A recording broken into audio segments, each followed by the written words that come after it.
বানারীপাড়া উপজেলা তাঁতি দলের নবনির্বাচিত কমিটির পরিচিতি সভা উৎসবমুখর পরিবেশে অনুষ্ঠিত হয়েছে।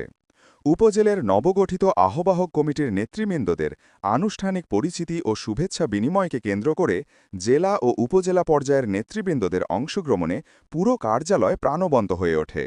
সভায় প্রধান অতিথি হিসেবে উপস্থিত ছিলেন বাংলাদেশ জাতীয়তাবাদী তাঁতি দল বরিশাল দক্ষিণের সভাপতি মোহাম্মদ মাইনুল হাসান।